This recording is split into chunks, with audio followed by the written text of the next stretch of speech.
Timing parfait. Pas mal. J'ai trop d'images, putain, j'ai fait cracher mon logiciel plusieurs fois. Je l'ai fait cracher, Basile. La chasse sur les wasps. Ouais, ça peut se monter. Oh, Sepkin, il m'a aimé. Le spam. Faut que je le retrouve. Faites pas cracher mes alertes, hein, j'ai déjà assez de problèmes avec mon logiciel, hein. De streaming à la con. Dans le doute, je vais le réécrire. Hop, et je mettrai plus. Voilà. Ah, pour mettre de la minette, là, il y a du monde, hein. Tout de suite, hein. 24 mois, 7 mois, oh là là. Vous régalez. Ah, il y a de ces connes, je l'ai vu. Le Fouga Magister de mon sub de dimanche. Ouais. Pas de problème. Le Fouga, lui, je l'ai vu. Je sais qu'il a le Fouga. Voilà, il est là. Hop. Bel avion, le Fouga Magister aussi. Magnifique. Ouais, un gros avion ce soir. Hein. Un monstre ce soir. Peut-être que les gens connaissent pas le... C'est ce que j'appelle l'âge d'or du Pacifique. Hein. Vous avez quelques avions dans la... Alors, lui arrive assez tôt, parce qu'il arrive à l'été... il fait son baptême du feu pendant Midway à l'été 42. Juin 42 plus précisément. Mais ça fait partie des légendes du Pacifique. On va pas le considérer comme un avion tardif dans la guerre. Mais il fait partie du blockbuster des avions assez fous. Qui vont carry les Américains avec le L4, le L-Diver, le Corsair. Oh, ce Gabber qui fait péter ses subs. J'espère que tu peux te permettre, ce Gabber, hein, de faire péter tous ses subs, hein. Oh là là. Il régale. Donc un bel avion. Donc peut-être que les gens sont pas familiers. Un monstre lapin 10 de PP. Ouais, j'ai peur que t'aies pas un monstre, là. Une brindille extrêmement agile et nerveuse. Un mastodonte... J'en doute, hein. Regardez-moi ce monstre. C'est un monstre, hein. Ça va être l'occasion de parler un peu des bombardiers torpilleurs. Parce que c'est vrai que... Voilà, Stéphane aussi. Le LAC 5 soviétique, le LAG. J'ai fait j'avais fait le LAC 7. J'avais fait le LAC 3. Et j'avais après expliqué que le LAG, ils avaient changé le moteur, ils avaient mis un moteur en étoile et qu'on était parti sur les LA7 et LA9. Mais j'avais jamais fait les LA7 et LA9. Dans le doute, je vais le mettre. Ce sera pas perdu. Hop, mais j'avais déjà pas mal parlé ouais, de des débuts un peu difficiles des lags. MiG 1 ou MiG 9 ? Je crois que j'avais... Je sais pas si j'ai traité du MiG 1. Ou en tout cas la première génération de MiG. Ou les MiG 3. Je crois que j'avais traité des MiG 3. Je me rappelle plus, hein. Eh mec, il y a combien de Warbird et de Wartank ?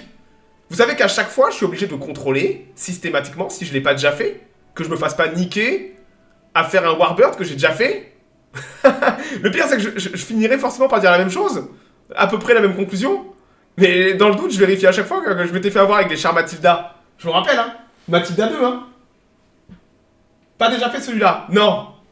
J'ai fait le L-Diver, par contre. J'ai fait son alter ego de bombardement, qui est le L-Diver. Et ils vont servir ensemble sur les porte-avions. Voilà. Ah, le Split 5 à Split 9, absolument. Tu fais bien de me rappeler.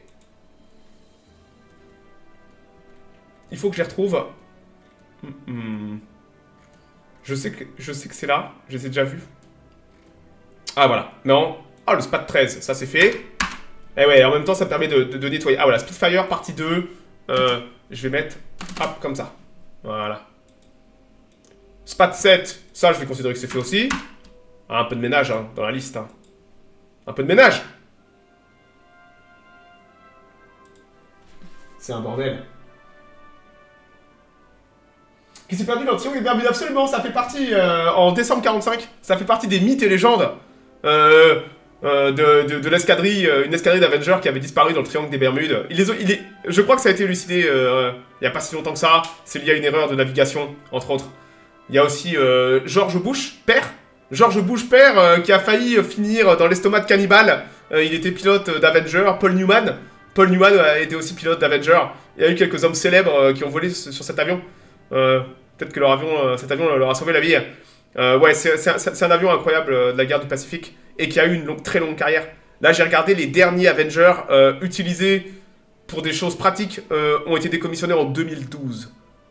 2012, les mecs, ça fait pas longtemps. Hein. On pourrait dire comment ce machin a survécu 2012. Vous allez voir, jusqu'en 2012, vous allez voir, j'ai des images incroyables. Et c'est vrai que c'est une belle machine. Une incroyable machine. Colonus Le C-119, l'avion de transport, le C-119, absolument. J'en avais parlé du C-119 il n'y a pas si longtemps que ça, quand j'avais parlé du C-130. Non, ça c'est les tanks. Ah ouais, j'ai mes 2 listes d'ouvertes. Le C-119, il devrait être là. Hein. Ça c'est le commando. Où est-ce qu'il est ce compte C-119?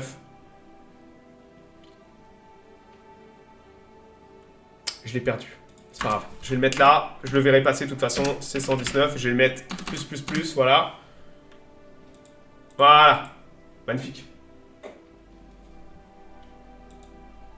Donc ouais, c'est un avion légendaire de la guerre du Pacifique. Il a eu une vie assez particulière parce que à la base c'est un bombardier torpilleur, d'accord. Mais il n'a pas largué beaucoup de torpilles, pas tant que ça en tout cas. Il va en larguer pendant la Seconde Guerre mondiale, mais il va surtout évoluer en avion multi-rôle. Et il y a des raisons de pourquoi il va évoluer. Parce qu'entre autres, c'est un superbe avion qui peut tout faire.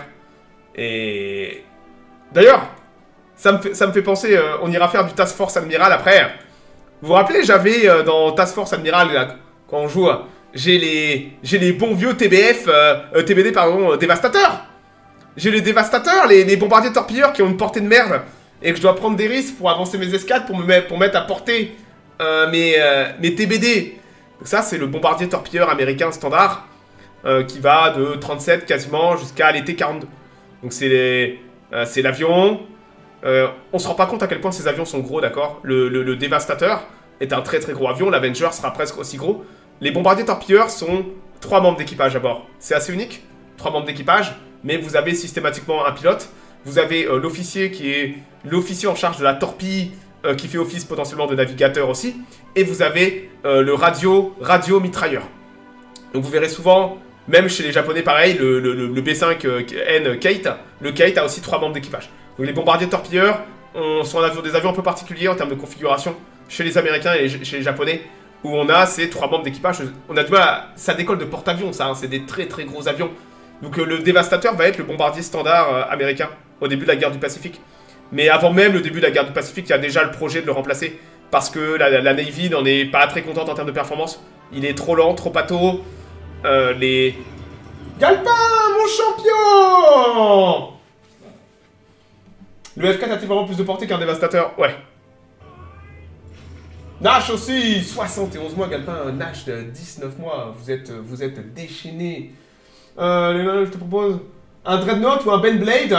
Ouais, je ferai un... Écoute, je vais mettre un truc Warhammer. Je vais faire un truc Warhammer. Je le mettrai en... Je le mettrai en sub-goal. Je vais pas les mettre sur mes listes.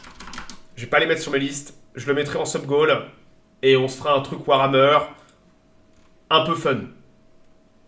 Parce que c'est pas les meilleurs sujets, mais c'est une bonne idée. Warhammer. Et on fera j'essaierai de trouver un truc qui rentre dans le cadre. Voilà. Donc ouais, un monstre. Même notre TBD dévastateur est un énorme avion. Le problème du TBD dévastateur, c'est qu'il a très mauvaise presse. On en a fait un avion exécrable, alors que c'est plus lié à la mauvaise qualité de ses torpilles, au manque. Les Américains savent pas les utiliser correctement face aux Japonais. Ils affrontent le pauvre TBD dévastateur, va tomber sur les 6 mois où l'aviation japonaise est la meilleure du monde, l'aéronavale japonaise. Et les pauvres TBD, entre autres à Midway, ils vont en perdre des dizaines, ça va être un désastre. Mais l'avion n'est pas si mauvais que ça. On en parlera peut-être un jour du pauvre TBD. Comme je dis, il a mauvaise presse à cause de ses mauvaises torpilles, mais surtout les Américains ne savaient pas les utiliser correctement. Les pilotes n'étaient pas assez bons aussi. Et c'est vrai que les Américains vont être contents de s'en débarrasser, mais c'était pas le plus mauvais des avions. Contrairement au costard, on lui taille un très mauvais costard au TBD, à tort je pense. Voilà. Et ouais, les Américains vont payer très cher leur manque d'expérience, leur manque de torpilles qualitatives. Et ouais, c'est le pauvre TBD qui va être tenu pour responsable de beaucoup de ces échecs, entre autres à Midway. Et alors que l'avion, dans les bonnes conditions, le TBD dans les bonnes conditions, était un redoutable bombardier torpilleur. Pendant la mer de Corail et tout ça, quand il se fait pas attraper par toute une cape de 0, et qu'il arrive, le TBD est capable de faire des dégâts. Donc ouais, en tout cas dès 40, donc avant même le début de la guerre, l'US Navy va commencer à bosser sur un remplaçant. Et c'est Grumman qui va remplacer, qui va remporter le contrat pour remplacer le TBD. Vous pouvez vous en douter, cet avion, qui va être mis en compétition avec d'autres avions, mais on va surtout parler de celui qui nous intéresse, c'est le XTBF à l'époque. Un truc français. Un truc français, pas de souci. Ça va se trouver facile, ça. Hop. Avion français pour Galpin. Je crois que j'avais le Amio 134 que je devais faire, que je vois passer souvent là. Il faudrait que je fasse le Amio 134. Un bon avion de merde, ça aussi. Voilà. Quand il accompagne les batailles dans le GBA. Ouais, le TBD s'est bien comporté dans certaines batailles, mais il a aussi eu des problèmes. Hein, voilà. BC 92, Because 92. 13 mois, tu régales, mec, merci beaucoup. 13 mois, c'est pas. Donc voici le prototype. Ils vont lui mettre. Alors cet avion, il arrive pile poil. Comme dit, c'est la génération industrielle dorée des Américains. Ils ont des énormes blocs moteurs. Des énormes blocs moteurs excellents, très, très compétitifs en termes de puissance. Là, ils vont lui mettre un Wright, ils vont lui mettre un Twin Cyclone. Le Twin Cyclone, c'est le même que le Helldiver, que le B-25, que le Havoc. C'est les Américains qui commencent à faire des super moteurs extrêmement puissants, extrêmement fiables. Et ça va profiter à toute cette génération d'avions. Il est énorme cet avion, et pourtant il est rapide. On a du mal à concevoir, c'est un tonneau, hein. Mais il tape ses 400 km/h, et il a une soute où on peut mettre une tonne à l'intérieur. En fait, c'est plus un bombardier. Il est plus proche du bombardier bimoteur que du chasseur. Et il y a une soute énorme là-dedans. Il y a une soute. On a du mal à... J'ai des photos de la soute. Donc là, l'avion va voler pour la première fois en 40. Ils vont même péter un proto. En novembre 41. Mais dans l'ensemble, le programme va plutôt bien se passer. Regardez-le. Hop. Il reprend, comme je dis, c'est un avion que pour l'US Navy, d'accord? C'est un bombardier torpilleur.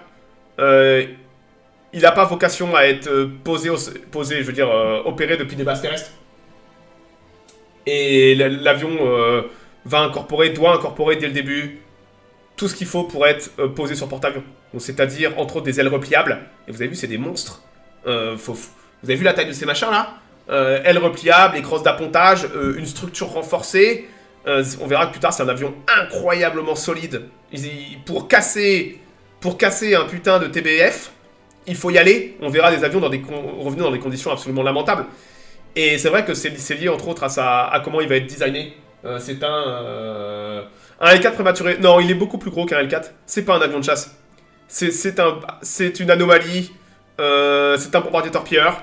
Mais on va voir qu'il va très vite basculer sur autre chose pour devenir une plateforme multirôle où on va le bourrer de radars, d'électronique et tout ça. C'est un monstre. Et ouais, comme je dis, ils vont... D'ailleurs, le premier prototype, le premier avion de série qui sort des chaînes de montage, il est présenté le 7 décembre 41. La nouvelle arrive au moment où il y a tous les officiels et tout qui sont en train d'admirer l'avion. Donc ça, lui, il arrive un petit peu plus tard. Lui, là, ce que vous avez sur la photo, c'est le 9 janvier 42. C'est un des premiers TBF Avengers de série. Mais le tout premier sort le 7 décembre 41. Au moment de l'attaque à Pearl Harbor. Et les mecs, on leur annonce, bah écoutez, va peut-être falloir augmenter la production. Voilà. Donc ouais, c'est un énorme avion. Là, j'ai pas eu les photos avec les gens encore. Mais c'est un monstre. Et il vole bien. Non seulement c'est un monstre, mais il vole incroyablement bien. Les pilotes diront de cet avion que c'était un gros camion. Il se laissait piloter comme un gros camion. Et il pardonnait quasiment tout. Vous pouviez le poser sur la flotte. Vous pouviez le poser n'importe où. Il était tellement costaud et solide qu'il arrachait tout sur son chemin. C'était un monstre. Et vous allez comprendre pourquoi. D'ailleurs, regardez, ils vont lui mettre dès le début des ailes repliables. C'est le même système d'ailes repliables que sur le L4. C'est Grumman qui fait l'avion. Grumman va aussi faire le F6 L4. Et on aura le même système de design d'ailes repliables. Vous verrez très souvent, même après-guerre, par exemple sur des porte-avions français. Alors j'ai des photos, je crois, du Lafayette. Vous verrez des F6 et des Avengers. On a du mal presque à faire la différence parce qu'ils ont les mêmes ailes repliées. Voilà. Et ouais, il est armé l'avion, hein. L'avion, au début, ils vont lui mettre une petite mitrailleuse en frontale. Ils passeront plus tard sur des doubles 12-7 d'ailes. 12-7 à l'arrière, au-dessus, et une mitrailleuse dessous. L'avion peut faire du strafing. Alors, c'est une version plus tardive, hein, les 12-7 d'elle, mais ça viendra assez rapidement. Et c'est un avion qui est plutôt bien armé. Alors, pas de canon ni rien, mais les Américains, de toute façon, n'étaient pas très canons. Mais ouais, on va vite avoir. C'est un avion, ouais, une 12-7. Les avions japonais, ils aiment pas la 12-7. Hein, ils sont très peu blindés. Il est gigantesque. Regardez, là, vous avez un pilote. Regardez. On se rend pas compte, hein, à quel point l'avion est énorme. Que ça opère depuis des petits porte-avions. D'ailleurs, ils seront même adaptés pour avoir des systèmes de décollage d'appoint, des roquettes Jato, pour pouvoir mettre du punch au décollage. Donc ouais, c'est un très très très gros avion, l'Avenger. Tout comme, en fait, il devait remplacer le Dévastateur, qui était lui-même un monstre. Donc l'avion va arriver en service pile poil pour la bataille de Midway. Il y en aura que 6 en service, les 100 premiers étaient encore en train d'être livrés avec les unités prises en main en unité. Et il sera pas là à temps pour la bataille de Midway, ce qui amènera au désastre des dévastateurs de Midway, où on a près de 40 dévastateurs, je crois, qui seront abattus par la cape japonaise. Très très compliqué. Et c'est vrai que même à Midway, ils vont avoir du mal, les 6 dévastateurs. Donc ouais, l'avion a une énorme soute où ils peuvent mettre quasiment beaucoup de choses dedans. On verra plus tard. Et ouais, c'est à Midway qu'ils vont avoir leur premier baptême du feu. Là, c'est un des Avengers qui revient à Midway dans un état lamentable, je crois, avec mitrailleur tué, officier torpilleur gravement blessé, et le pilote qui a pris aussi du plomb. Donc ouais, ils vont avoir... ça va mal se passer aussi. Il n'y a pas grand monde pour qui ça va bien aller à Midway. Hein. Les Américains vont prendre cher, même s'ils vont gagner la bataille. Mais ils vont la gagner au prix fort aussi. Et ouais, les Avengers, ça va être leur baptême du feu à Midway. Comme dit, c'est un avion tout neuf. Et les Américains sont encore à des années-lumière d'égaler l'aéronavale japonaise en termes d'opérationnalité des bombardiers torpilleurs. Il me semble que j'avais fait le Kate, et j'avais dit que le bombardement à la torpille est extrêmement difficile, extrêmement compliqué, extrêmement technique. Il faut des pilotes, même quand j'ai parlé du Betty aussi, il faut des pilotes hautement qualifiés et très entraînés pour être capable d'attaquer à la torpille des cibles, sachant que quand vous attaquez à la torpille, vous êtes sous le feu généralement. Il faut vraiment s'approcher, très près, sous le feu, à ras de l'eau. Et les Américains ne sont pas bien entraînés à ça, ont des torpilles défectueuses, et ils vont apprendre à la dure. Mais ils vont réussir à accélérer les Américains aussi plus tard dans la guerre. Mais en 42, ils sont à des années-lumière d'être capables d'utiliser correctement leurs avions. Et entre autres, même leurs torpilles sont merdiques. Voilà.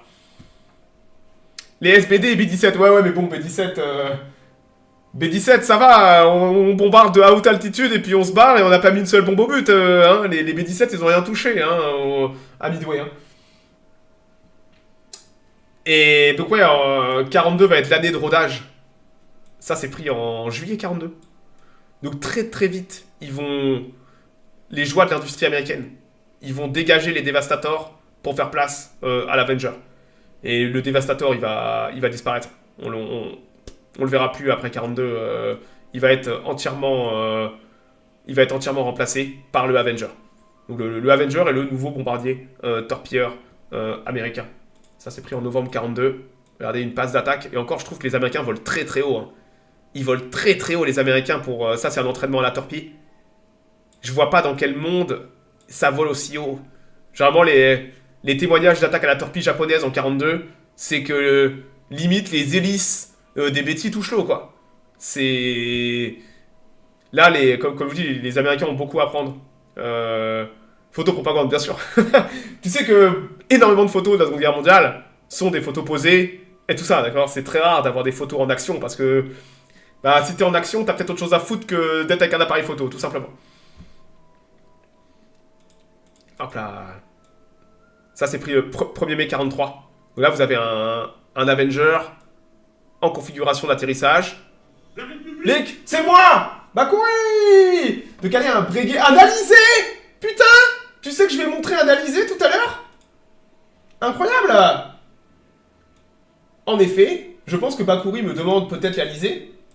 Peut-être par pur hasard, ou alors c'est que l'Alizé a remplacé les TBD Avengers français. Les TBF Avengers français dans l'aéronaval. Je vais le mettre. J'avais une petite photo justement, mais très très bonne idée. Très bon avion aussi. Alors Il est pas très esthétique, l'Alizé, on va pas se le cacher. Hein.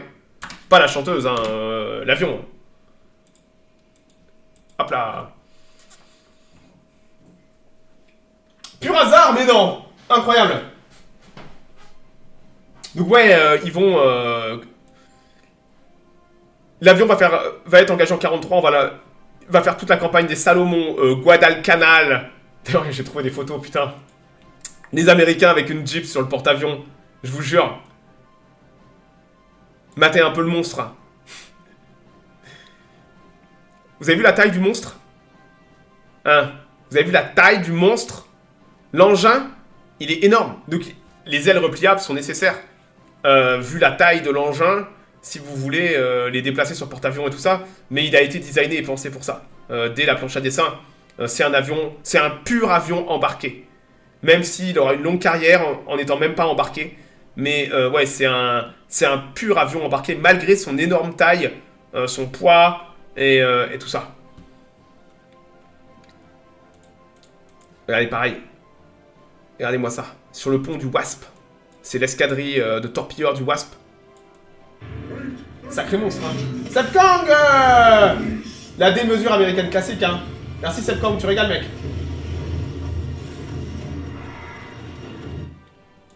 Qui 64? Écoute, je vais écrire ça. Hop.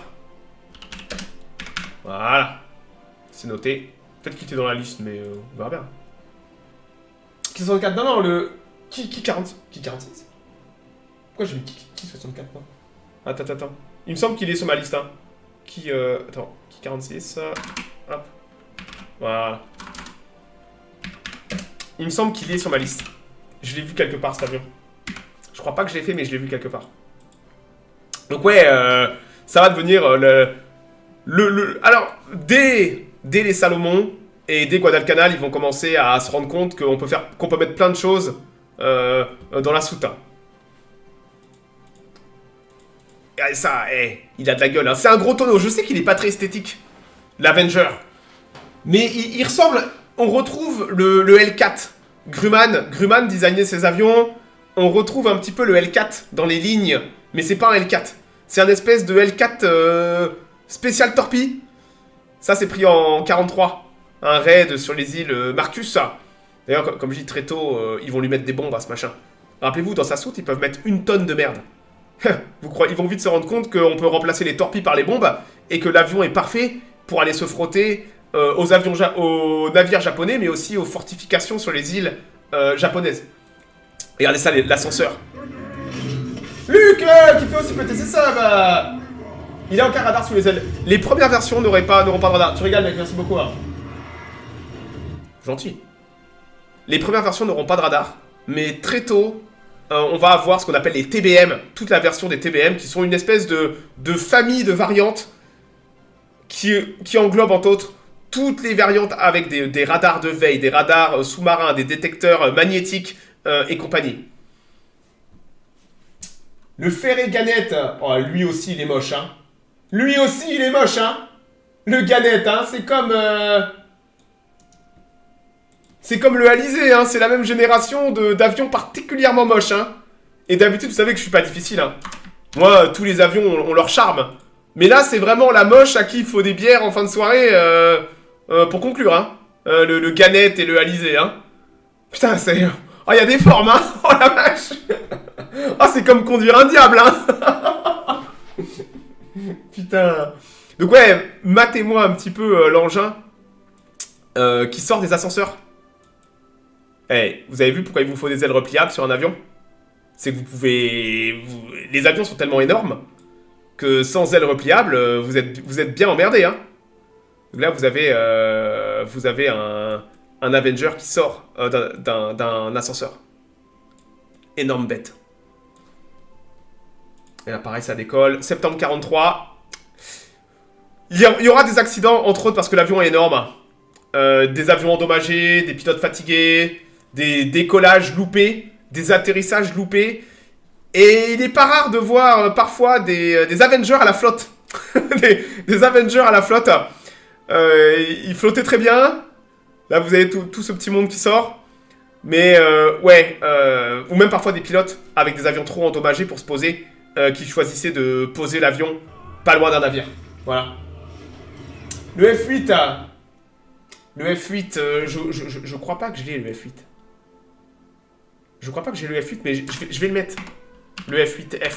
On aura des belles photos peut-être de l'Indochine comme ça. Là, ce mec. 6 mois. 6 mois. Magnifique. Faganax. Le Havre Canada, Haro. Putain, je le connais même pas ce machin. Oh mais attends, tu parles du F-105 là?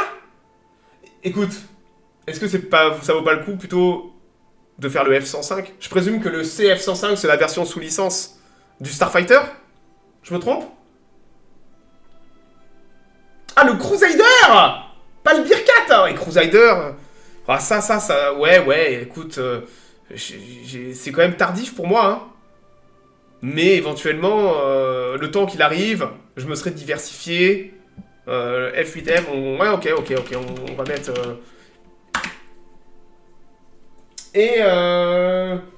Ouais, c'est ça, la roue, non, c'est un machin avec elle en flèche, non? Le CF-105, écoute, je vais le mettre. Je verrai à quoi ça ressemble, ce machin. Ça coûte rien de le mettre, CF-105. Le Haro. Voilà. Du m'en noter. Ah non, on va essayer de faire des conneries, quoi. Donc ouais, vous verrez pas mal de... Oh putain! Ça suffit! Luc! Un seul avion à la fois! Il va m'engloutir! Ça suffit, mec. Laisse-moi faire mon exposé. Ah, le Bearcat. Ah, voilà. Ça suffit après, hein. Je veux plus te voir, hein. Enough, hein. Incroyable. Le spam. Ah, il régale. Tu le trouves dans le jeu Wargame Red Dragon? Ouais, mais je joue pas Red Dragon, ça va trop vite pour moi. Je suis un boomer. Pépé, il a de l'arthrite dans les doigts. Oh, regardez là. Encore! La photo en couleur est magnifique. Eh, vous imaginez la paire de baloches quand même qu'il faut? Là, c'est pris du navire. Hein. Vous avez là il y a le mitrailleur là en train de sortir. Le mitrailleur radio qui est en train de sortir de la tourelle. Vous avez un mec à la flotte et un autre en train de récupérer je sais pas trop quoi sur les ailes. Mais une autre époque, hein. Donc voilà, comme je dis, vous verrez parfois pas mal d'Avengers à la flotte. C'est un avion qui a été... Il y a tellement de photos de l'Avenger, c'est pour ça que j'ai trop de photos ce soir. C'est un avion qui a été... C'est considéré comme des avions de la victoire, comme le Corsair et tout. C'est un avion qui a été photographié sous toutes les coutures. Donc ouais, vous verrez parfois des avions endommagés, des atterrissages, décollages loupés, et avec les avions directement à la flotte. Ou alors aussi des decks crash, hein, regardez celui-là. Quand je vous dis que l'avion est solide, regardez. Là, visiblement, il a eu un problème de train. Il a cassé. L'avion, c'est un gigantesque tonneau de métal. Pour casser un Avenger, il faut vraiment être très con. Ou il faut vraiment aller très très vite et mourir avec le casse. Hein. Parce que si vous l'amenez à basse vitesse, et il vole bien à basse vitesse, il va juste glisser, comme le gros tonneau qu'il est. Et c'est vrai que c'est un très très gros avion. D'ailleurs, ça se voit. Là, à la taille des gens. D'ailleurs, c'est pas un radar, ça, à droite? Pas improbable que ce soit une des versions un peu plus tardives. Avec les premiers radars d'ailes et tout ça. Donc, c'est un avion qui va très tôt être... il est tellement pratique en termes de taille qu'on peut le bourrer de radars et d'électronique. Jusqu'à en faire... Ils en feront après plus tard des avions de veille aérienne et tout ça pour protéger les escadrilles, ce qui était bien loin de son rôle initial de bombardier torpilleur. Regardez, quand je vous dis que l'avion est solide, ça, c'est en 45. C'est un Avenger qui revient avec un énorme bout d'aile en moins. Le machin, il vole crème. Hein?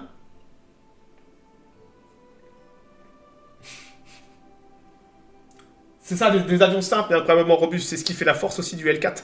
Ce sont des avions extrêmement solides et qui sont appréciés des pilotes de la Navy. Vous revenez blessé, épuisé d'une mission.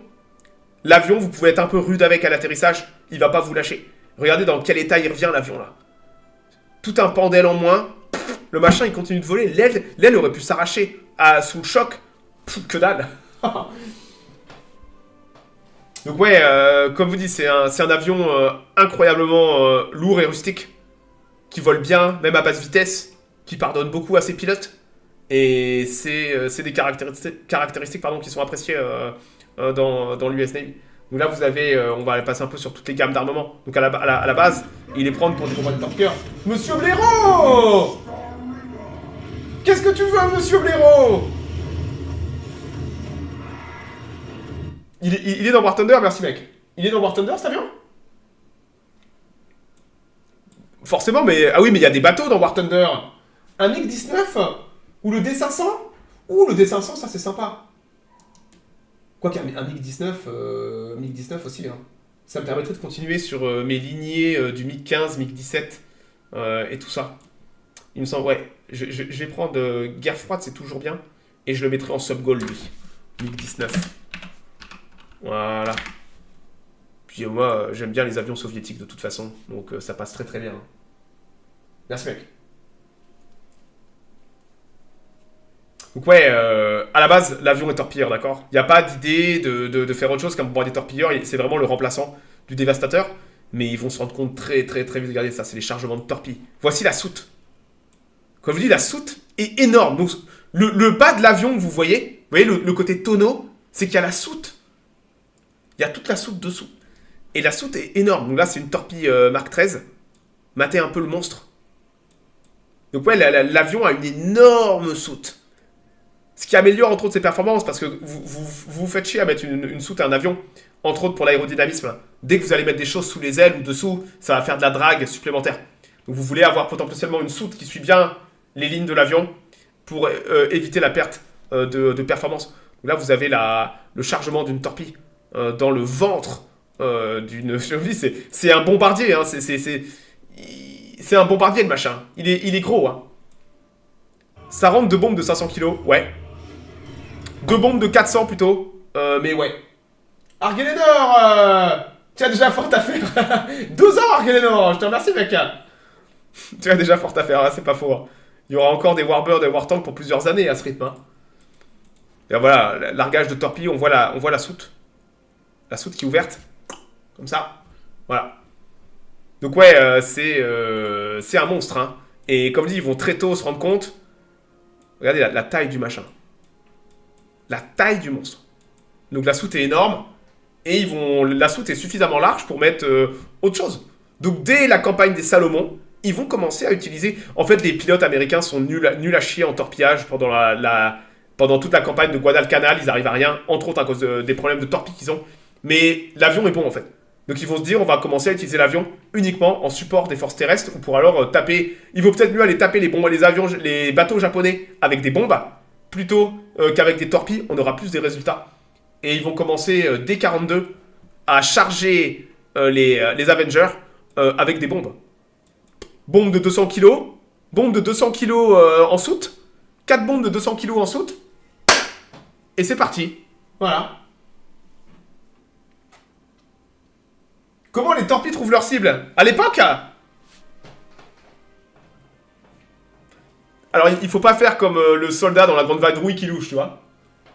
Sinon, tu vois 2 bateaux au lieu d'un, ou tu tires entre les deux. Non. À l'époque, les torpilles sont extrêmement rudimentaires. Les torpilles d'avion, c'est tu largues ta torpille à la distance, là, et puis voilà. Et les torpilles américaines étaient légendairement nulles. Les torpilles japonaises, les Japonais auront des torpilles exceptionnelles, pour le coup, pendant la guerre. Les Américains auront des problèmes avec leurs torpilles pendant la guerre, surtout en début de guerre. Ah ben le rêve, tout le monde n'aura pas la ref, hein. Et toi, Koweït, tu sais que j'ai fait la blague à Haïti. Je vais montrer justement la défense antiaérienne koweïtienne qui louche un peu. Donc ouais, ils vont les charger en bombe, et ça va devenir un de ses rôles pendant toute la guerre. Il y aura sûrement plus d'Avengers qui feront des missions de bombardement que des missions de torpillage. Surtout que les bateaux japonais vont devenir de plus en plus rares. On en aura... et par contre, les missions de soutien, elles, vont augmenter. Que ce soit pendant les Salomon, toutes les campagnes de 44, les Philippines, Iwo Jima, Okinawa. Ça va devenir un avion qui va faire du soutien lourd, rapproché. Ça, c'est pris à Bougainville en 44. Elles sont belles, les photos, hein. Regardez la taille du machin, le mécano qui bosse. Et puis ça attend de charger les mules, quoi. C'est des sacrés avions, hein. Elle est belle la photo, hein. Donc ouais, il sera sur les porte-avions d'escorte aussi. Ouais, tu pouvais le mettre sur des porte-avions d'escorte. Mais faut pas que ce soit... Sur les classes BOG, je pense pas. Je pense qu'il est peut-être trop gros pour des classes BOG. Mais ouais, il est trop gros pour des classes BOG, je pense. Mais à vérifier. Je dis peut-être des bêtises. Comme dit, c'est un très très gros avion, hein. Généralement, c'était plutôt les SBD Dauntless. Les SBD qu'ils ont mis sur les classes BOG, parce que ça passait justement. Et ils ont mis les Helldivers sur les porte-avions d'escadre, et ils ont déplacé les SBD, les escadrilles de façon organique, ils ont déplacé les SBD sur des classes BOG. Donc ouais, ils vont faire du bombardement, tout simplement. C'est un bombardier. Il va faire, comme je dis, beaucoup plus de missions de bombardement que de torpilleurs, donc l'avion va évoluer très rapidement. Regardez ça, c'est pris en lâcher de bombes dans les îles Marshall, début 44. Sacré bête, hein. Et on voit les soutes grandes ouvertes, hein. Voilà, hein. Tu pourrais faire un HS sur les porte-avions d'escorte. Putain! Mais vous voulez un HS surtout, Faut les trouver les sources après, hein. Il était sur les classes BOG. Putain, la vache.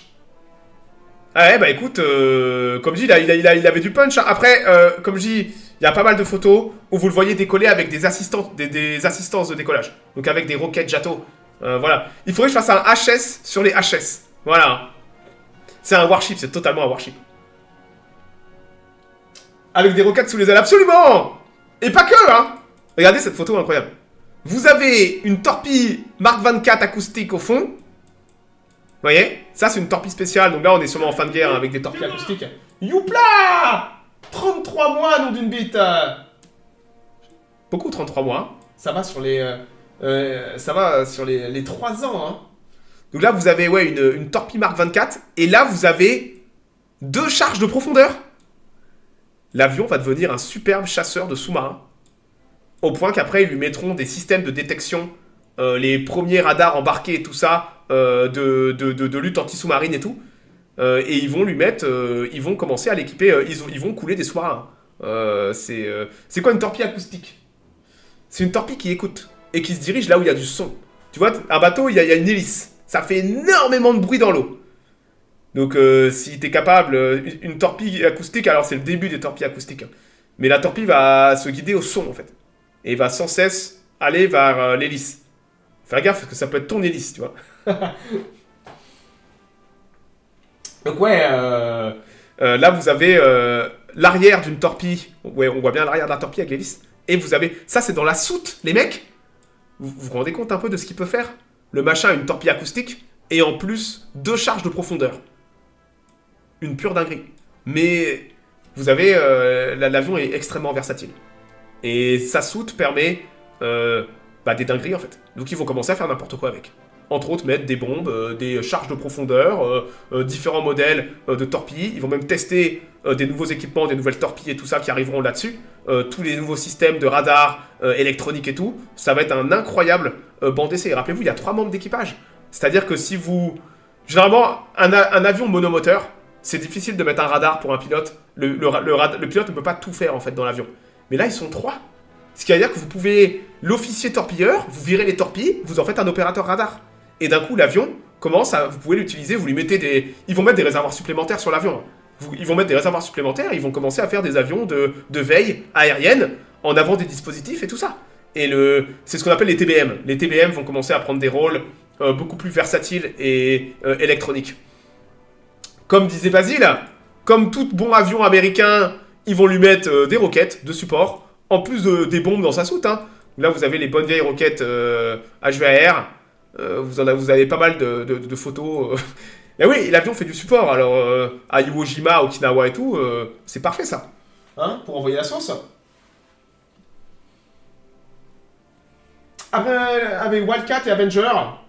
Ouais, c'est ça. Écoutez, putain, les classes BOG, faut avoir une paire de couilles hein, de décoller d'un classe BOG avec un Avenger quand même. Oh la vache. Ils sont... Ouf. Donc ouais, là, vous avez des Avengers avec des roquettes. En fait, ça devient un camion à bombe. Il fait la même chose que ses grands frères, le L4, ou alors c'est plutôt ses petits frères, le L4, le Corsair, le Helldiver. tous ces avions vont devenir des camions à bombes.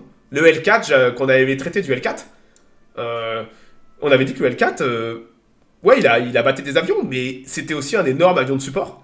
Roquettes, bombes et compagnie, avec des réservoirs supplémentaires et tout ça pour la distance. Et que c'était des avions de support avant tout, pour les opérations terrestres. Parce que il y avait de moins en moins d'avions japonais de toute façon. Voilà. Et pareil, regardez, ça c'est des mines les mecs. C'est des mines Mark X. Donc c'est pas des torpilles, ça va être un avion qui va faire du minage. Ils vont balancer des mines les machins. Ouais, pratique hein. En fait la soute est incroyable. Le fait d'avoir une énorme soute comme ça, la soute est gigantesque. Vous avez vu, vous pourriez mettre plusieurs mecs dans la soute, sans aucun problème. Et le fait d'avoir une soute aussi énorme, offre énormément d'options. Et vous pouvez même après enlever la soute. Et peut-être mettre des équipements pour gagner en performance, en portée, en autonomie de vol. Et vous pouvez mettre après, comme je dis, des radars et tout ça, pour faire des avions un petit peu plus spécialisés. Comme dit, c'est vraiment le balbutiement, le début de ces technologies. Et il s'avère que l'Avenger est parfait en termes de design, bien malgré lui, parce qu'il n'a pas été pensé pour ça, mais il est parfait pour ce genre de rôle en fait. Et il y aura même des versions de reconnaissance. Hein. Ils feront des versions de reconnaissance avec des appareils photo pour aller... parce que quand vous enlevez tout, le machin, il va très très loin. Et avec des réservoirs supplémentaires. Et il est rapide. Il est quand même rapide, c'est un avion... Oubliez pas que les Japonais avaient des énormes problèmes en termes de radar et tout ça. Étaient très vulnérables face à la reconnaissance à longue distance. Et l'absence de radar faisait que vous n'aviez pas toujours un zéro sur votre dos. Et ces avions-là étaient parfaits à 400 km/h, voire plus, totalement allégés, pour aller faire de la reconnaissance dans la profondeur, depuis un porte-avions justement, pour aller chercher de l'info, de la photo et tout ça. Hop là, regardez ça, magnifique. Encore d'un... 23 octobre 43, depuis... Ah ouais, escort carrier, c'est peut-être un classe-bog. C'est un porte-avions d'escorte. Le USS... le CVE-59 USS Mission Bay. Putain, regardez là. On voit que c'est un petit porte-avions d'escorte. Hein. Vous avez vu la taille du machin par rapport au porte-avions? Putain, faut pas se louper, hein. Faut pas se louper, hein.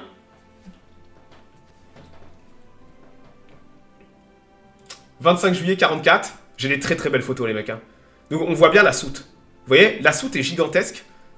Et il y a même un poste de mitrailleur arrière. Hein. Vous la voyez? Alors oui, je l'ai peut-être pas dit, mais... Enfin si, je l'ai dit au début, mais j'ai pas montré en photo. Là, vous avez une 12-7. Vous avez deux 12-7 d'ailes, une 12-7 arrière et une petite 792 dessous. Donc l'avion est capable de se défendre. C'est Iwo Jima. Non. C'est pas Iwo Jima, ça. Ça, c'est Tinian. En juillet 44. Iwo Jima, c'est encore l'année prochaine. J'ai une photo d'Iwo Jima. Absolument magnifique. Oh, regardez, il est beau! Le USS Cabot. Donc là, vous avez un Avenger qui vient peut-être de se poser. Il y a son brin d'arrêt.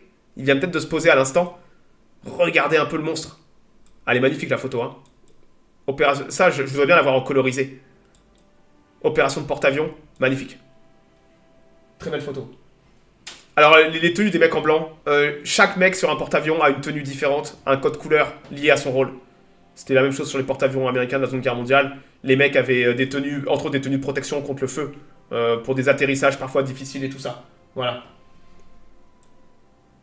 Donc là, sûrement que c'est les personnels qui sont... Et c'est dangereux aussi, un porte-avions. Vous avez de l'essence, des munitions. Là, les avions qui reviennent, vous avez peut-être des mecs blessés, qui ont encore des munitions. De l'essence, risque d'incendie élevé. Donc ouais, c'est un milieu extrêmement dangereux d'opérer sur un porte-avions. Donc vous avez chaque personnel a son rôle et doit faire certaines choses. C'est du drill. Demandez à quelqu'un qui bosse aujourd'hui dans la marine et ils ont tous un rôle extrêmement spécifique avec un entraînement spécifique et ils ont tous leurs procédures quand il y a des incendies et tout ça. C'est la même chose là.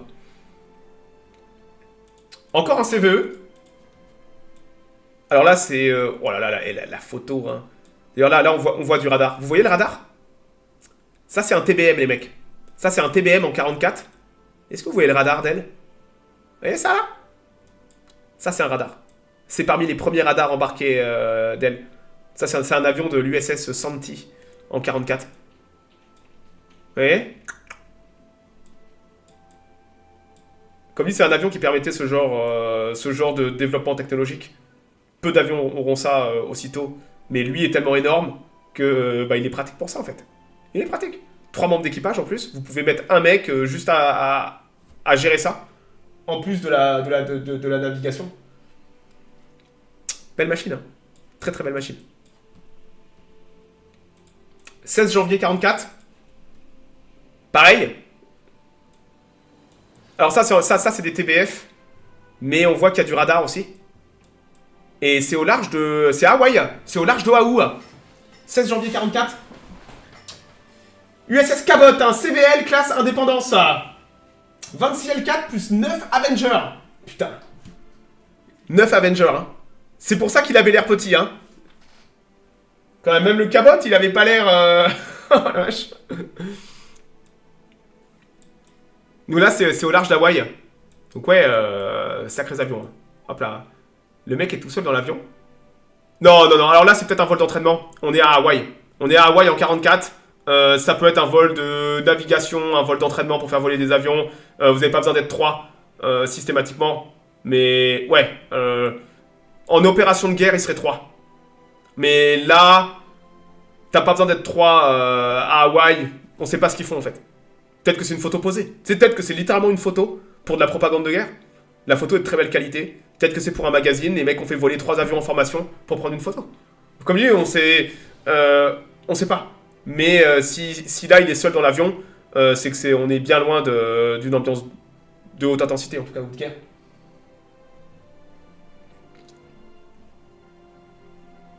Hop là. Pareil en 45, à San Diego. Vous voyez un peu l'avion, comment il est... Avec les ailes repliées, il prend pas beaucoup de place. Hein. Il est énorme.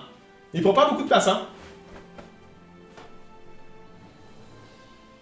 Les CVL étaient préposés au cap, ce qui est logique. Hein. Tu veux pas que la cape... si tu peux mettre la cape et la reconnaissance ailleurs que sur tes vaisseaux principaux, ou la reconnaissance des hydravions et compagnie, ou tes porte-avions d'escorte, ou porte-avions légers, sont là pour faire la cape. Ça évite de surcharger tes ponts principaux, en fait, et le flux de tes ponts principaux, où c'est ces avions-là qui vont aller... qui vont amener la force offensive, en fait.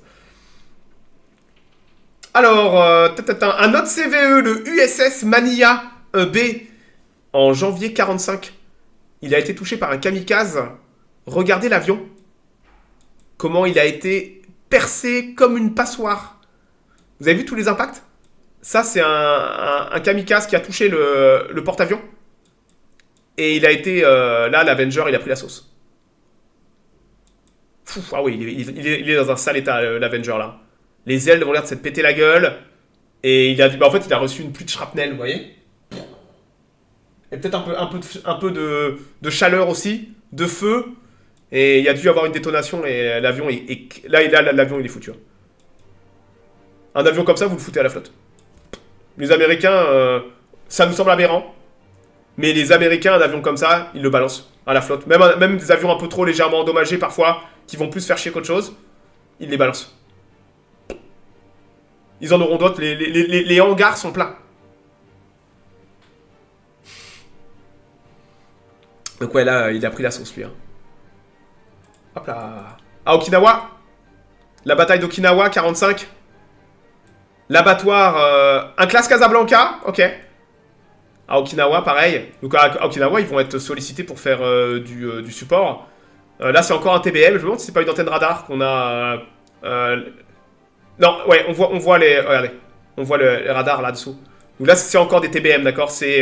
Généralement, les TBM, c'est une trentaine de variantes de guerre électronique où on va les bourrer de tout et n'importe quoi au niveau radar, détection et tout ça. Hop là. Magnifique.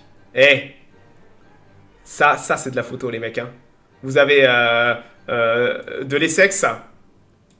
Et ils ont en 3 janvier 45. Et ils ont leur escorte de Corsair. Et vous noterez que les Corsair sont en allonge longue avec les réservoirs supplémentaires. Voilà à quel type d'altitude? Pas haut. C'est pas des avions qui sont faits pour la haute altitude. Rappelle-toi, c'est des avions de support. Même la guerre dans le Pacifique n'est pas une guerre de haute altitude. On se bat bas, en moyenne, sous 5000 mètres.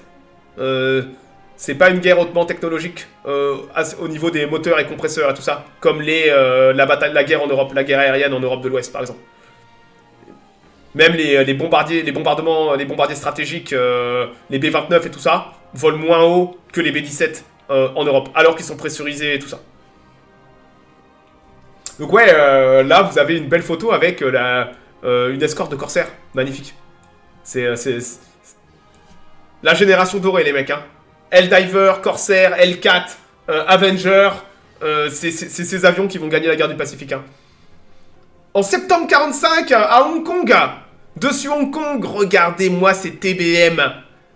Regardez-moi ces TBM avec des drop tanks, réservoirs supplémentaires. Ils sont absolument superbes. Donc ça, c'est du tardif. Hein. Là, c'est après la Seconde Guerre mondiale déjà. Hein.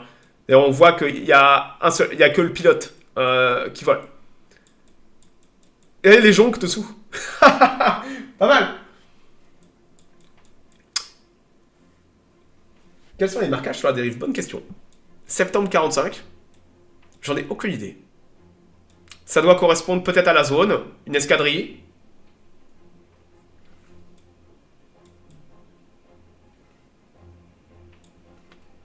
Magnifique.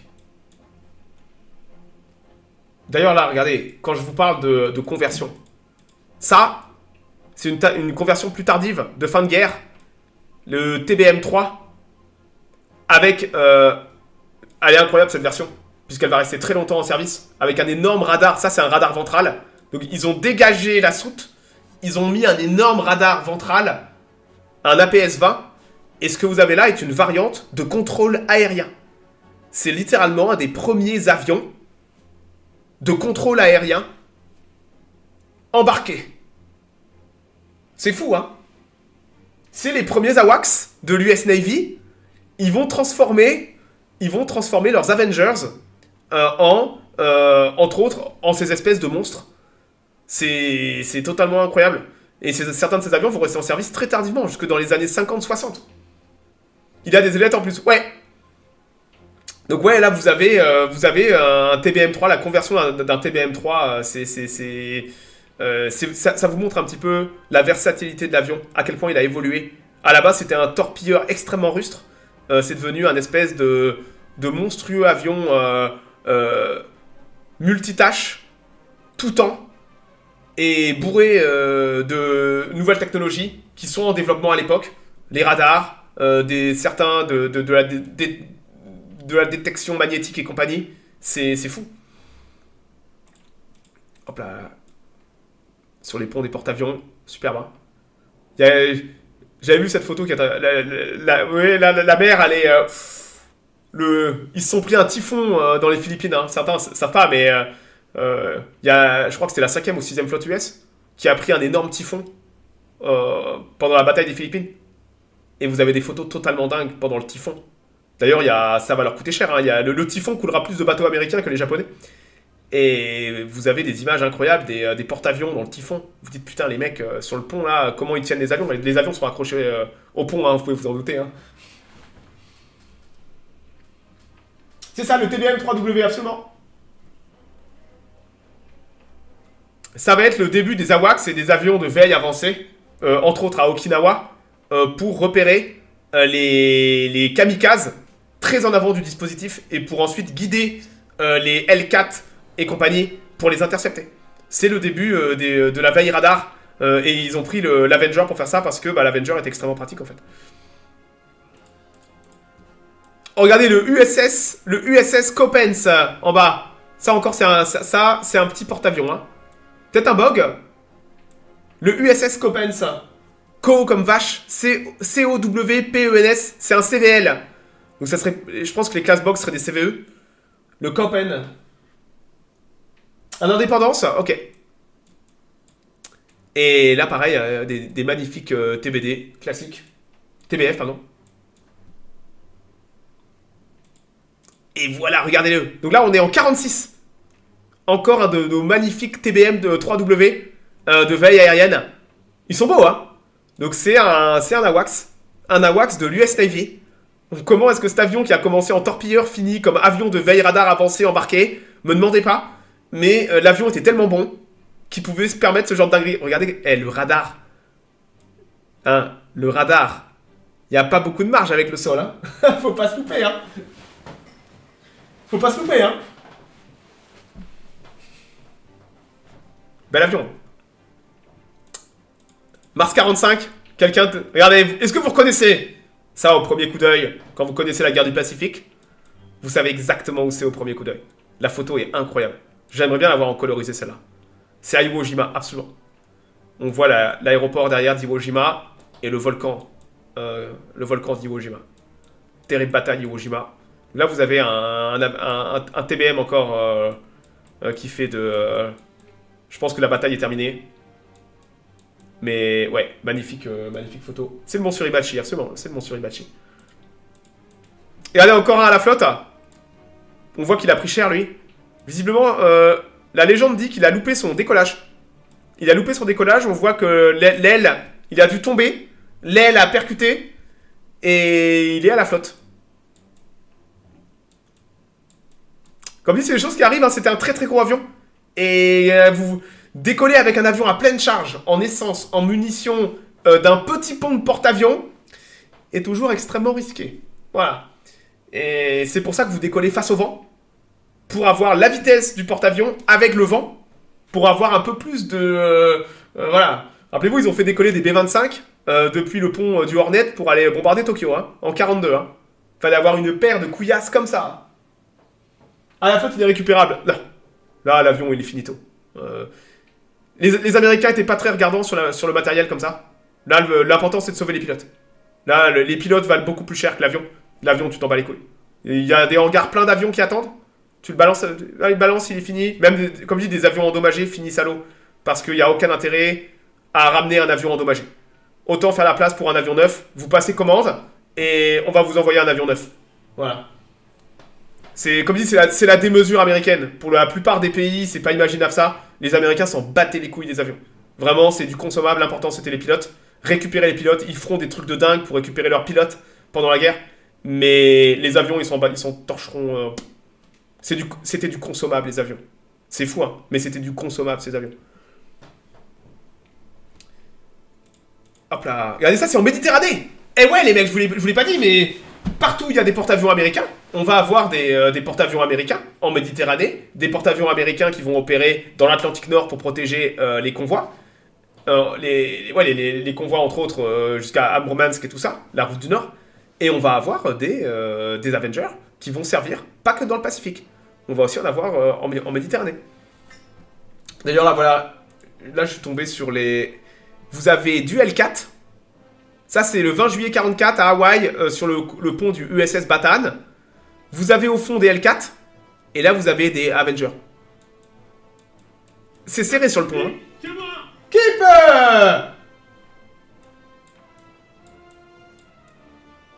Pas mal, hein. Et ce sont des TBM. Hop là. Ah, ben, les Anglais, je vais en parler, hein, des Anglais. Hein. D'ailleurs, regardez, là, j'avais une photo avec les mitrailleuses.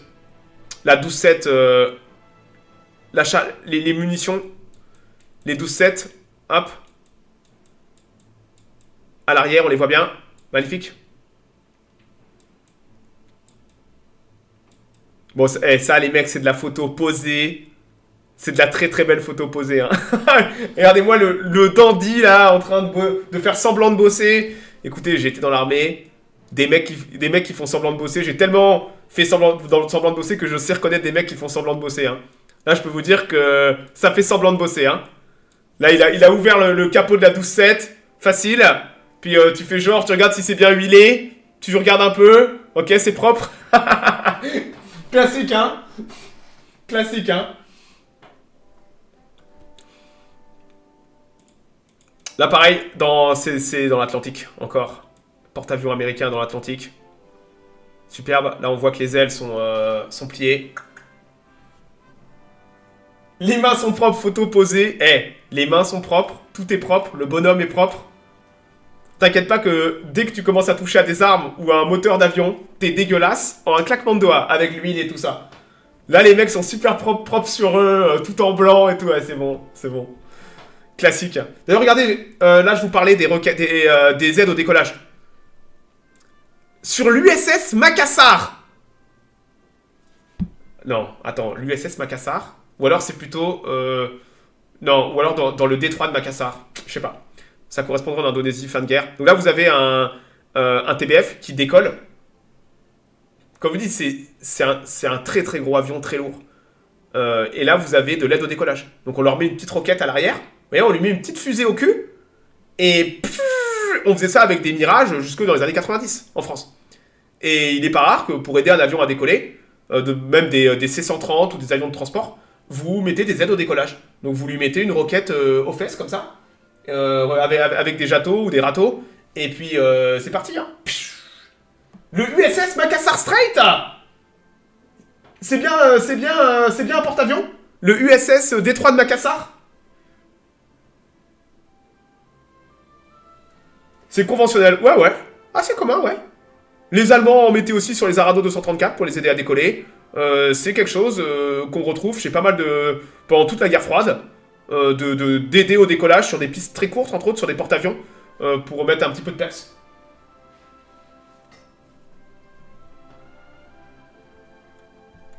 D'ailleurs, en 45, le remplaçant va voler. Cet avion incroyable, qui a quand même bien vécu, puisqu'il a volé en 40 pour la première fois, son remplaçant va voler. Je pense que les gens, peut-être les experts du chat, connaissent le remplaçant. Un autre avion incroyable. C'est fou, hein, les Américains à cette époque, ils font des espèces d'avions. Mais le remplaçant va voler en mars 45. Et c'est un monstre qui va avoir une carrière folle, que on fera prochainement. Je le mettrai en sub-goal, je pense. Le Skyrider, les mecs. Regardez ça. On se rend pas compte, mais lui, là, ça va aller faire la guerre du Vietnam. Ça ira faire de l'attaque au sol pendant la guerre du Vietnam. Hein. Le monstrueux Skyrider. Peut-être un des derniers avions à hélice. Un des plus dingues des derniers avions de la génération d'avions à hélice. C'est un monstre aussi, le Skyrider. Et c'est un superbe avion. Il avait vocation à tout remplacer. Le Helldiver, notre Avenger aussi. Et ça va finir à balancer des pods de napalm au Vietnam sur du Viet Cong. Hein, voilà. Un monstre. Un énorme monstre. Lui, il aura droit à son Warbird peut-être prochainement. Parce que c'est aussi un avion totalement dingue. Je crois que les derniers ont été retirés du service en 80. Dans les années 80, je crois, en Afrique. C'était un monstre de l'attaque au sol. Un tank volant aussi. Voilà. Totalement fou, le Skyrider. Donc, vous avez vu que c'était un incroyable avion, là, le Avenger. Bah, dites-vous que les Anglais, quand ils ont vu ça, les pauvres Anglais qui avaient leurs espèces d'affreux torpilleurs biplans, là, ils ont dit, attendez, vous pouvez nous enfiler des Avengers? Et les Américains ont dit, ok, vous en voulez combien? Oui. Et ils en ont récupéré plus de 1000. Donc on va avoir ce qu'on appelle les Avengers Mark 1. Rappelez-vous, les Anglais renommaient les avions. Donc là, vous avez les Tarpon et les Tarpon et les Avengers. Et les Anglais vont avoir près de 1000 avions qui vont aller sur les porte-avions anglais. Les Anglais n'ont pas la chance d'avoir un aussi bon avion torpilleur. Et les Américains vont leur filer près de 1000 avions. Sur les 10 000 construits quand même. Hein. Voilà, belle bête. Donc ouais, ils vont récupérer près de 1000 avions, ce qui est énorme. Et ils vont les utiliser aussi pendant toute la guerre, voire même après. Donc les Anglais vont beaucoup apprécier... regardez la taille de l'avion, putain. Les pilotes anglais en cravate, j'ai toujours adoré ça. Regardez la taille du monstre par rapport aux pilotes. Comme dit, on a du mal à apprécier à sa juste valeur la taille de l'Avenger. Mais il est énorme, quoi. Et poser ça sur porte-avions, sur des petits porte-avions d'escorte, on a vu, hein, des CVE, des class BOG. Putain, poser un Avenger sur un class BOG ou décoller d'un class BOG avec un Avenger chargé à ras la gueule, putain, faut s'accrocher, hein. Voilà. Sacré monstre, hein. Ouais, au total, ils en ont eu 1056. Ils en ont récupéré. Et eux-mêmes, après, feront leurs propres améliorations dérivées des TDM et tout ça, avec les Avengers Mark 1, 2, 3, jusqu'à je sais pas combien. Donc les Anglais auront après leur propre branche de famille technologique autour des Avengers. Ouais, le marquage est un peu crade, là, 506, ou... écoutez, voilà, hein.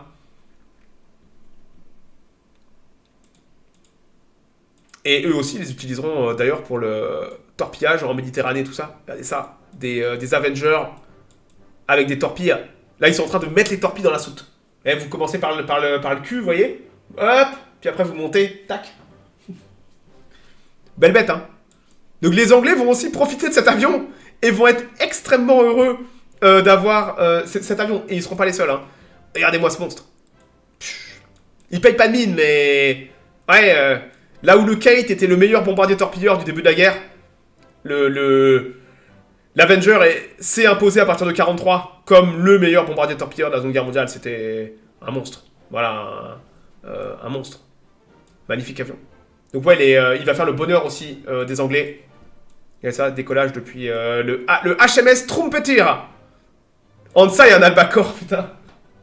Ou alors, c'était quoi le bombardier biplan, là, le bombardier torpilleur, là, qui a mis par chance un coup au but dans le gouvernail du Bismarck. Le Ferré. Ah, je vieillis, les mecs, j'oublie les noms des avions, c'est terrible, hein. Le Swordfish, putain! Vous imaginez, vous êtes pilote anglais, vous passez du Swordfish. Hein, en 41, vous passez du Swordfish. Et en 42, on vous donne un Avenger.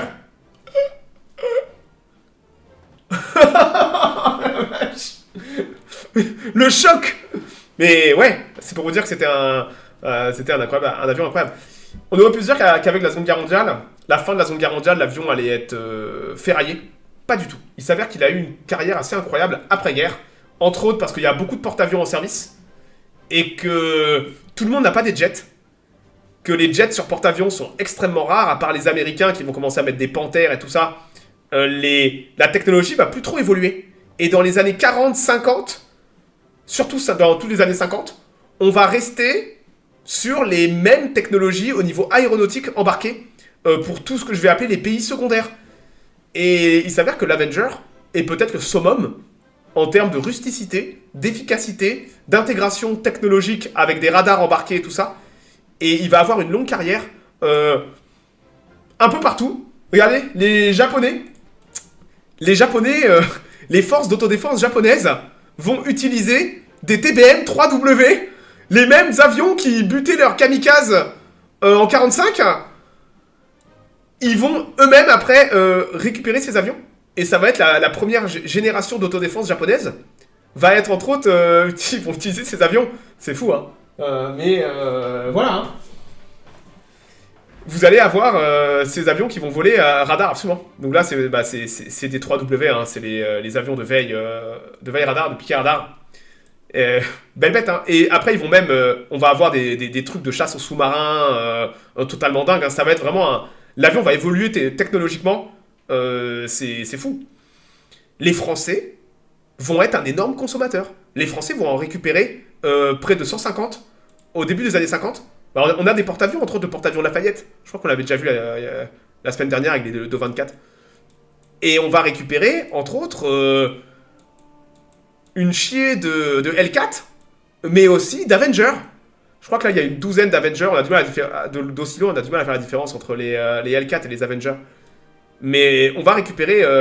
il est petit, hein. Pas beaucoup de place pour décoller, hein. Faut pas se louper, hein. Faut aller très très vite face au vent, hein.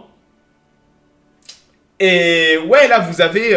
les Français vont aussi être très heureux de récupérer, entre autres pour l'Indochine et tout ça. On manque d'avions, cruellement d'avions. Et c'est un avion qui est parfait pour la France, l'Avenger. Rustique, solide, il peut emporter une bonne charge utile. XCVL, ouais, classe indépendance. On l'avait vu, je crois, avec le Dornier 24, en effet. Et c'est un petit porte-avions, hein. Quand on voit la taille des monstres... c'est un petit porte-avions. Des Bearcat, ouais. Et ça va être parfaitement adapté à l'Indochine, à la rusticité du théâtre d'opération indochinois. Regardez, ça, c'est... Hop là, pareil. On a des corsaires sur le Lafayette. On voit des Avengers et on voit des corsaires. Les corsaires français, les mecs de l'aéronaval. Ils sont beaux, hein. Le système de pliage d'ailes Grumman, il est incroyable. Hein. Les ailes qui viennent se mettre comme ça, collées, et non pas repliées en hauteur. Ça prend ni de place en hauteur, très peu de place latérale. le système du L4, hein, le L4 aura le même système que le MAN, c'est vraiment dingue. Donc le français seront parmi les gros utilisateurs de l'Avenger après-guerre. Et les Français vont beaucoup les utiliser pendant toutes les années 50. Et ça vole, je crois qu'on en a encore aujourd'hui. Alors qui revolent, je crois que j'en avais vu un dans ma jeunesse à la Fierté Allée.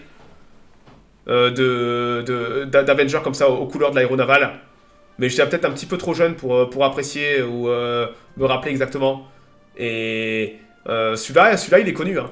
Belle bête, hein. Donc ça vole encore. On en a encore quelques-uns qui volent. On en a pas mal dans les musées aussi. Et voilà. Le remplaçant du Avenger et du Dauntless. Non, le Helldiver. Le Helldiver est le remplaçant du Dauntless. Mais le Avenger est le remplaçant du Devastator. En fait, c'est deux avions avec deux rôles différents. Le Devastator est un bombardier torpilleur. Le Dauntless, SBD Dauntless, est un bombardier en piqué. Et le Helldiver, donc c'est les deux générations en fait qui arrivent, qui remplacent deux avions avec deux rôles différents. Sauf que comme d'habitude chez les Américains, ils vont vite se rendre compte qu'un rôle ne leur plaît pas et ils vont commencer à donner tous les rôles à un avion et on se retrouve avec des avions un peu multi-rôles. Et voilà. Et le Skyrider va remplacer l'Avenger. D'ailleurs, les Français, ils vont remplacer ça, tout droit sorti de la Seconde Guerre mondiale, par le Breguet 1050 Alizé, qui va voler jusque dans les années 2000. Très très longue carrière. Ça va remplacer l'Avenger français. Vous avez vu un peu on passe, il y a deux avions qui vont faire presque 70 ans. Ça vous dit des bons avions, généralement. Un peu chelou. Ah ouais, c'est comme le Ferré Gannet. Quelqu'un m'avait demandé tout à l'heure le Gannet. Allez voir à quoi ressemble le Ferré Gannet. Ah, vous allez voir... Ah, c'est un peu moche, hein. Comme vous dites, c'est pas les plus belles de la soirée. Il faut les travailler un peu. Ça se pilote comme des diables, ces machins. Hein. Mais on a... les alizés vont remplacer les vieux Avengers un peu vieillissants. On a pareil les Canadiens, qui ont aussi, il s'avère, des porte-avions dans les années 50. Ils vont récupérer... Donc ils vont récupérer tous ces avions des Américains. Les Américains vont leur refourguer tout leur TBM à la con et tout ça. Et les Français... D'ailleurs ça, là c'est un détecteur magnétique. Vous voyez l'espèce de machin là ça pourrait peut-être marcher pour les sous-marins. Donc potentiellement vous avez un détecteur magnétique qui détecte le métal. Vous passez au Rasmot et d'un coup le machin sonne. Et vous avez un sous-marin dessus. Je pense que ça fonctionne peut-être comme ça. Ce qui veut dire que là vous pouvez lui balancer des charges de profondeur à la gueule. Ou une torpille acoustique. Vous voyez. Donc on est vraiment sur des technologies balbutiantes de la Seconde Guerre mondiale. Aujourd'hui, ce qu'on ferait, c'est qu'on balance une bouée avec un sonar. Il y a un opérateur qui écoute avec un ordinateur. Et puis si on repère, on entend une hélice, on balance les torpilles. Vous voyez. Mais c'est le début de toutes les technologies anti-sous-marines et tout ça. Ah oui, il y a plein de pays qui les ont eu. Hein. Même en Amérique du Sud et tout ça. Ça a pas mal tourné.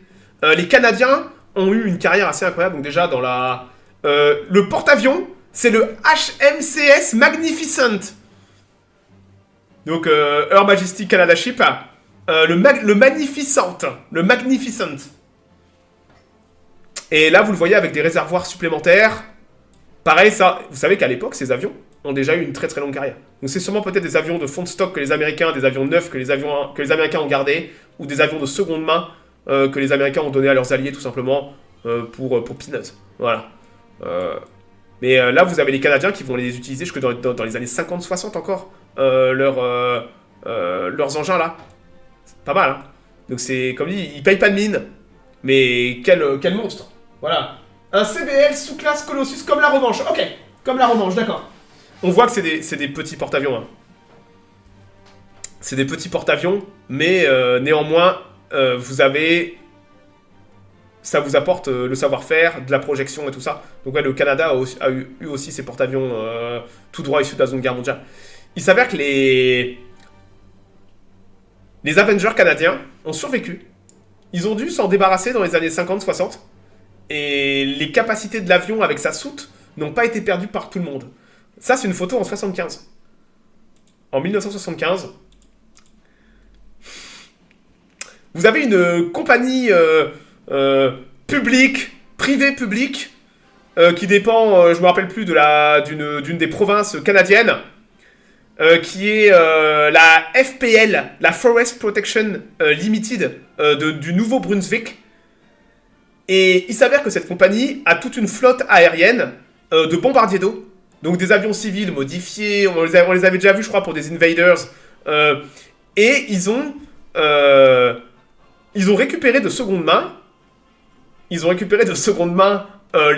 sûrement les anciens Avengers canadiens, qu'ils ont modifié avec une soute pour mettre de l'eau, une tonne d'eau, un avion extrêmement fiable et rustique. Ils les ont décommissionnés en 2012. C'est les derniers Avengers. Les photos sont incroyables. Ça, c'est pris en 78 pendant un exercice. Donc on voit bien l'Avenger avec la soute ouverte. Et là, il fait un passage à les ballons. Donc là, c'est pour entraîner les pilotes. Et les mecs avaient une petite flottille d'une douzaine d'avions en tant que canadair. Tout simplement. Regardez-les. Ça, c'est pris en 79. Incroyable, hein? Quand l'avion a volé pour la première fois en 40.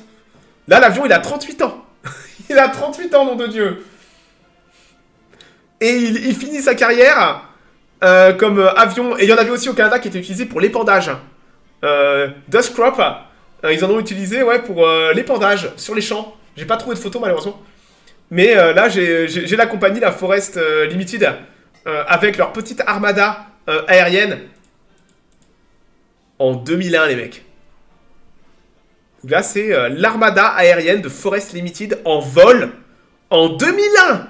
C'était il n'y a pas longtemps, en 2001. Hein? 2001. Moi, je me rappelle de 2001. Hein.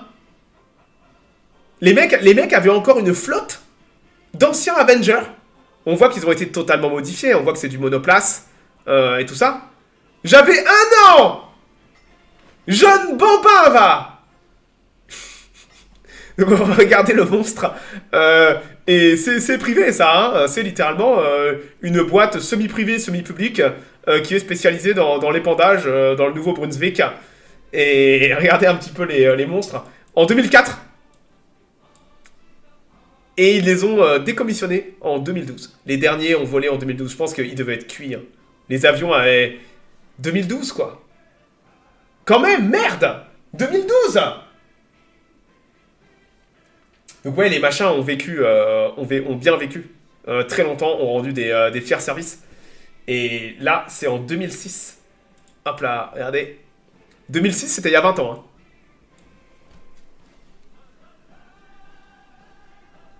C'était il y a 20 ans. Et ouais, ils les ont... c'est fou, quoi. C'est fou. Donc là, ouais, c'est un avion qui a eu une très très longue carrière. Et vous en trouvez pas mal dans les musées. Donc là, on a vu celui qui volait là aux couleurs françaises. Et vous en trouvez dans pas mal de musées. Comme dit, c'est un avion qui a bien vécu après-guerre. Il y a encore pas mal de gens propriétaires d'Avengers. Il y a des Avengers qui sont répertoriés par la FAA avec des propriétaires américains qui volent. Donc c'est des gens qui ont des Avengers. Vous imaginez, vous prenez votre bagnole, il y a un autre, là, il va à l'aéroport, il prend son Avenger. Et il va je sais pas moi, voir un pote, voilà. Et vous avez encore des Avengers qui volent. Comme dit, c'est un avion incroyable. Et tout comme il reste encore pas mal de Mustang aussi aux US, de Spitfire, tout ça, ça. Voilà. Donc ouais, belle bête, hein. Je sais pas si l'avion était connu. Donc un avion incroyable, qui à la base commence sa carrière comme remplaçant du Devastator, et qui est tellement bon, qu'il va devenir un avion incroyablement versatile. Il va tout faire, sauf de la chasse de nuit quasiment, parce qu'il n'était pas assez bon pour faire de la chasse de nuit, en termes de performance pure. Oh là là, Naquenda, 55 mois. J'espère que je vais te permettre. Hein. Putain, mon Warbird a duré beaucoup trop longtemps, mais j'avais trop de photos à montrer. J'avais trop de trucs à montrer, et l'Avenger, c'est une belle bête. Bon bah tant pis pour Task Force Admiral, hein. Je ferai peut-être du Task Force Admiral, je rattraperai mon créneau de Task Force Admiral, quoi qu'il en soit, j'en ai du vendredi de prévu. Mais ouais, donc j'espère que l'avion, bah maintenant vous le connaîtrez, l'Avenger, un monstre, un véritable monstre et une belle machine, vraiment l'âge d'or de la guerre du Pacifique, en termes de... C'est l'industrie américaine dans toute sa démesure. Voilà. Un très très bel avion. C'est le même moteur que le P-47. Non. Non, c'est pas le même moteur que le P-47. Mais c'est cette génération-là, puisque le P-47 vole aussi en début de guerre, mais c'est pas le même moteur que le P-47. Les gens oublient que le P-47 à la base était un avion de haute altitude, a été designé comme un intercepteur de haute altitude. Mais comme d'habitude avec les Américains, l'avion va tout faire sauf ça. Voilà, une autre époque. Bon, écoutez, je vais m'arrêter là. Bon, bah tant pis pour le Task Force Admiral, ça va me faire finir trop tard. Putain, j'ai des trucs à faire en plus. Je dois finir de regarder les Anneaux de Pouvoir, les mecs. J'avais pas vu que l'épisode durait beaucoup trop longtemps, j'ai regardé la moitié, c'est un enfer. Je finis de regarder ce soir, et la review sera là demain. La review sera là demain sans faute. Je vais me débarrasser de ça une bonne fois pour toutes. Je n'en peux plus. Je n'en peux plus. Je n'en veux plus. Donc je vais finir ça. Je vais cracher mon fiel. Et je vais balancer la review. Puis vous verrez enfin qui se cache sous le masque de Sauron dans les Lego. Voilà. Un personnage très important. Voilà. Du lore que vous ne connaissez pas. Voilà. Bon allez les mecs, passez une bonne soirée. Peut-être dans les prochains jours, si des gens veulent rajouter des choses sur l'Avenger, vous avez les commentaires dessous. Et demain, normalement, du Rome 2 en début d'après-midi, je continuerai mon run désastreux avec les Moria, et on fera du Divine and Conquer, on continuera le run avec le Gondor. Minute géopolitique sur l'Iran, parce qu'il y a beaucoup de news qui arrivent, donc peut-être que les gens sont pas informés, donc on causera un petit peu de ce qu'on sait sur l'Iran, et de ce qui... ouais, c'est le bordel. Et peut-être qu'en soirée, j'espère que Nighty sera là et on fera du rescue Fire Ops, une démo avec des pompiers, mais j'ai peur que la démo soit plus disponible en fait. Je verrai bien. Bon allez, passez une bonne soirée, bonne semaine, puis peut-être à dans les prochains jours. Ciao, ciao, salut tout le monde.